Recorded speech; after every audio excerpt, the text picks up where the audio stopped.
Сәлеметсіздер ме? Мені жақсы естіп тұрсыздар ма? Бүгінгі сабағымыздың тақырыбы өмір, өзен. Сабағымыздың құндылығы дұрыс әрекет, қасиеттер, жауапкершілік, жағымды мінез-құлық, өзін және өзгелерді сыйлау. Сабақтың мақсаты өмірде өзіндік орнын, өмірлік бағдарын айқындау үшін дұрыс әрекет құндылығының алатын орны туралы білімдерін кеңейту. Сабағымызды әдеттегідей ішкі оңтайлы күйге келтірумен бастаймыз. Нұрға бөлену. Әуенді және мен даусымды естиміз. Бір терең демаламыз. Ғарыштың өзіне жылжып отырып, бізге қарай жақындап келе жатқан нұрды ойша елестетеміз. Бұл нұрдың бізге мейірімділік, қуаныш, бақыт, жақсылық әкелуші нұр екенін іштей білеміз, сеземіз. Нұр жақындай түсіп төбеміз арқылы бізге енді. Төбеміз арқылы енген нұр төмен түсіп жүрегімізге қарай асықпай бағыт алды. Менің жүрегім бір белгісіз нәрселерге алаңдаулы еді. Біраз үрей, реніш те бар еді. Ал осы нұр жүрегіме түсімен жүрегім бар керек емес сезімдерден тазара бастады. Мені ренжіткен адамдарды кешіруге болады екен. Үрейлердің ешқандай да негізі жоқ екен. Өмір ғажап, керемет, жақсы сезімдерге толы екен. Енді мені жүрегім қараңғы үйде шам жағылғандай нұрлана бастады. Енді мені жүрегім қуанышқа, бақытқа, тыныштыққа, сенімге толы. Қандай керемет! Мен өзімді өте жақсы сезініп тұрмын. Бұл керемет нұр менің барлық денемді баурап алды. Менің денім сау, менде бәрі жақсы.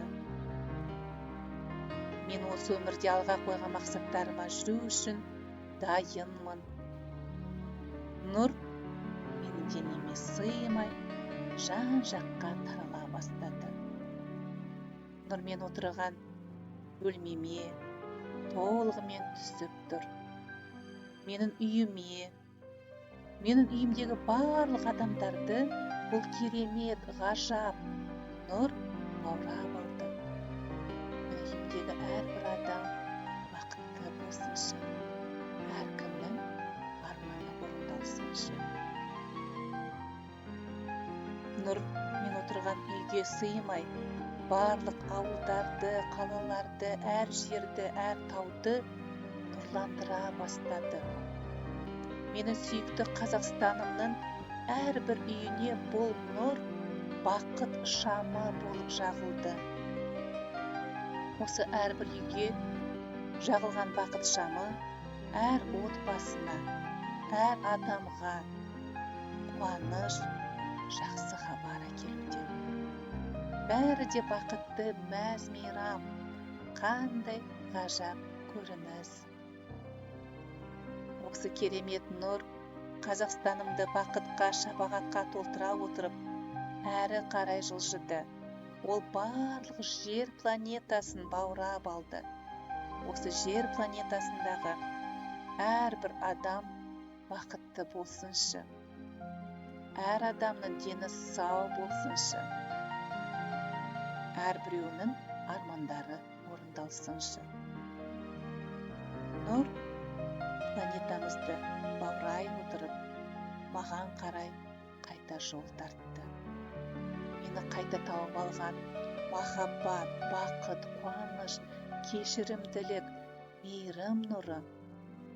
Менің өмірімде бәрі жақсы болу үшін, менің ата-анамның мақтанышы, қуанышы болу үшін жүрегімде мәңгілікке қоныстады. Нұр планетамызды баурай отырып, маған қарай қайта жол тартты.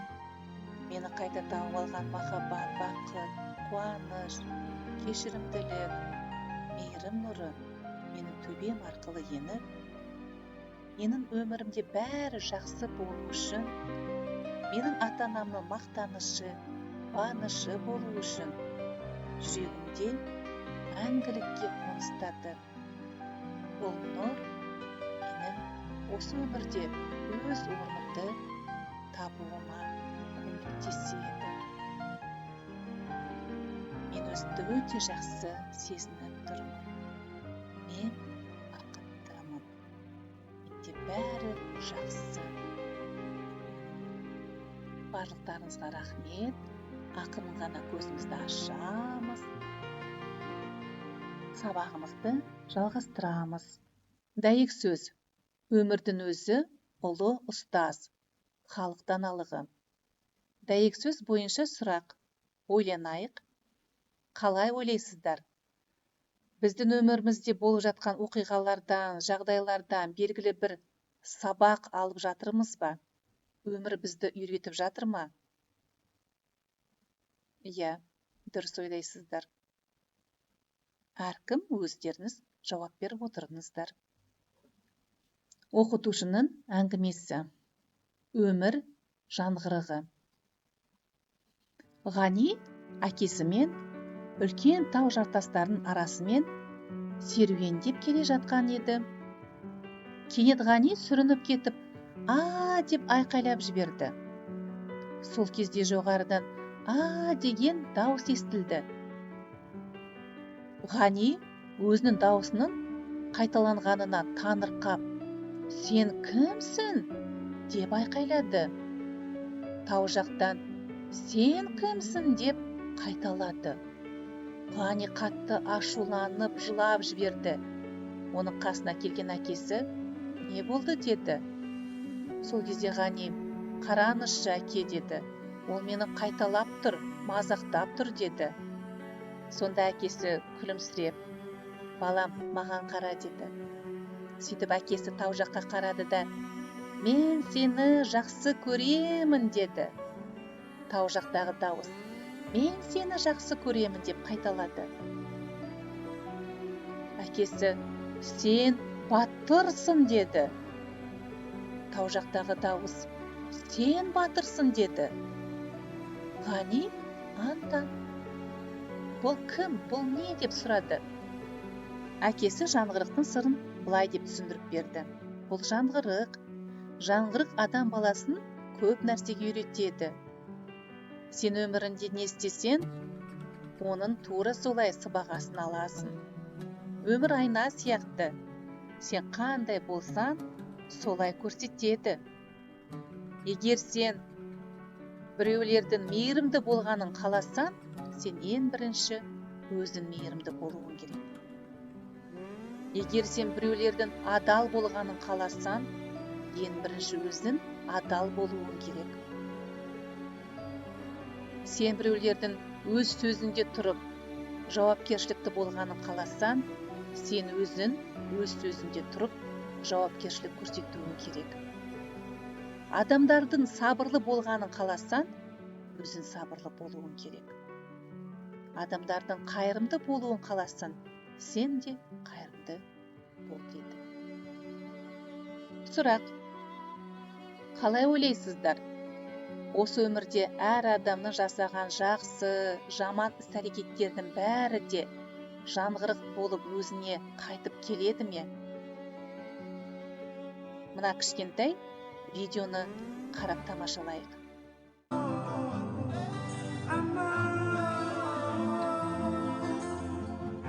Sometimes I lay under the moon. I thank God I'm breathing. And I pray, don't take me soon, 'cause I am here for a reason. Sometimes in my tears I drown, but I never let it get me down.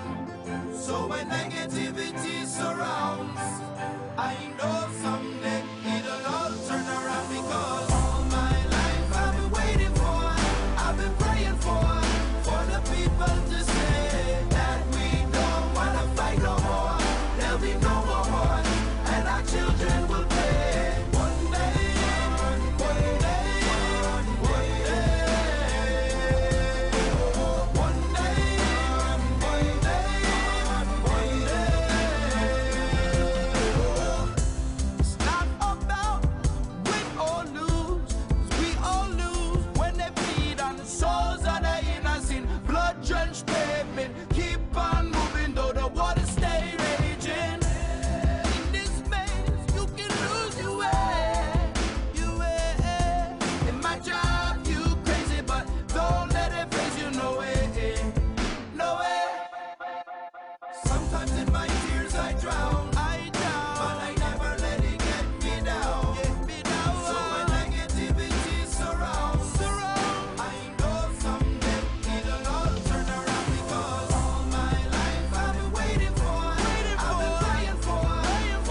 will play.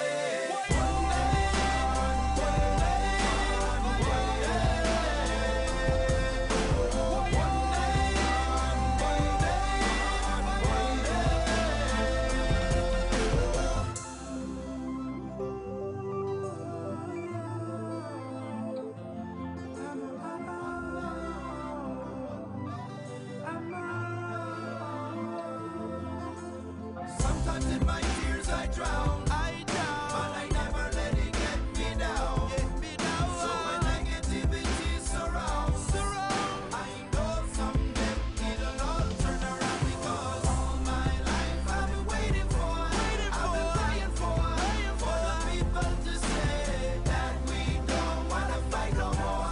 There'll be no more wars, and our children will play. One day, one day.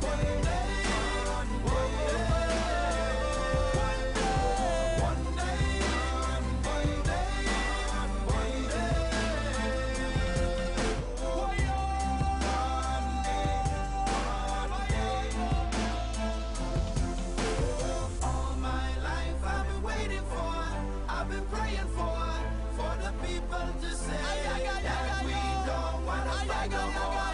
There'll be no more wars, and our children will play.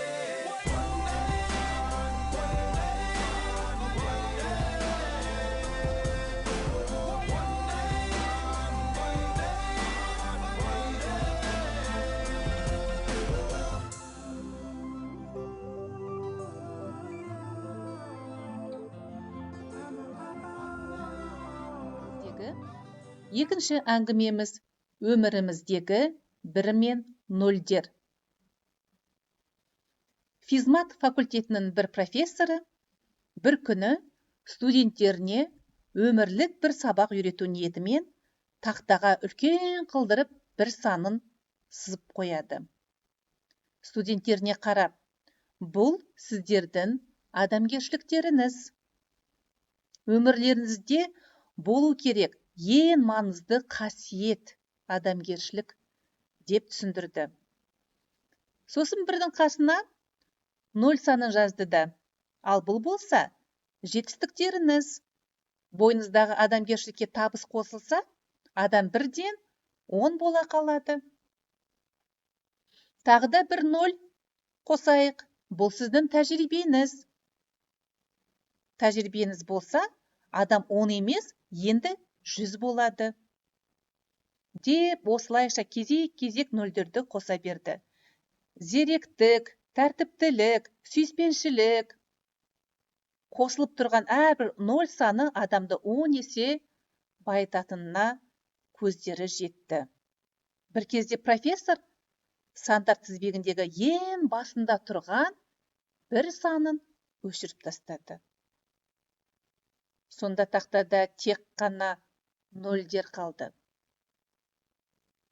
Профессор студенттеріне былай деді: ал сіздің егерде адамгершілігіңіз жоқ болса, қалғанын бәрі де түк емес.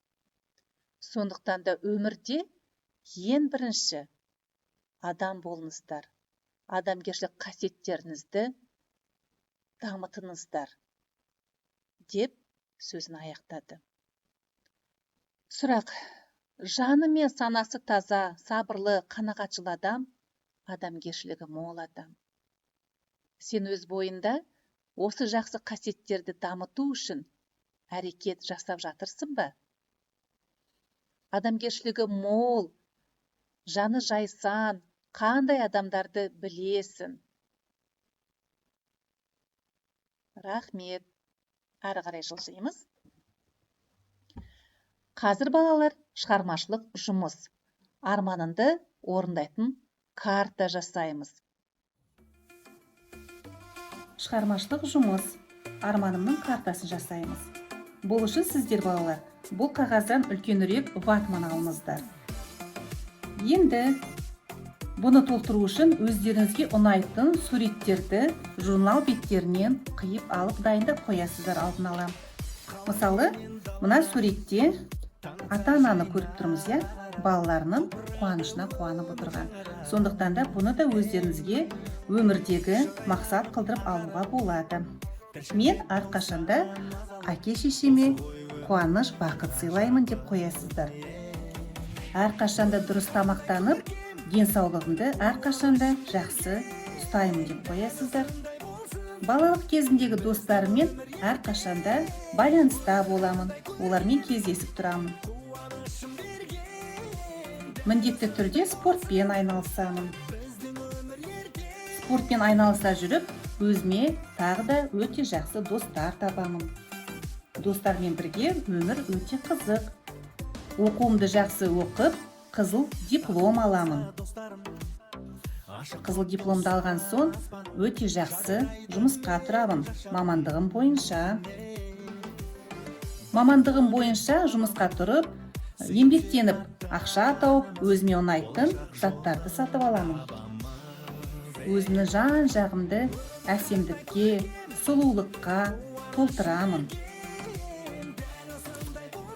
Саяхаттаймын, өзіме ұнайтын жерлерге барамын. Махаббатымды кездестіремін. Отбасын құрып, өмірде бақытты боламын. Бұл, балалар, картаны сіздер өздеріңізше жасауларыңызға болады. Өздеріңіздің қандай армандарыңыз бар, мақсаттарыңыз бар, соның барлығын қосуларыңызға болады. Бұл арманымның картасын орындап, оны жақсылатып жасап, өздеріңіздің бөлменізге іліп қоюға болады. Және де ешқашанда ұмытпаңыздар. Бұл тек қана жай ілініп тұрған карта болмау керек. Дұрыс әрекет арқылы осыған қарай дұрыс қадам жасау керек. Сәттілік! Өте жақсы. Арман картасын орындадық. Енді бүгінгі сабағымыздың қорытындысын жасайық. Өмір дегеніміз баға жетпес бақыт.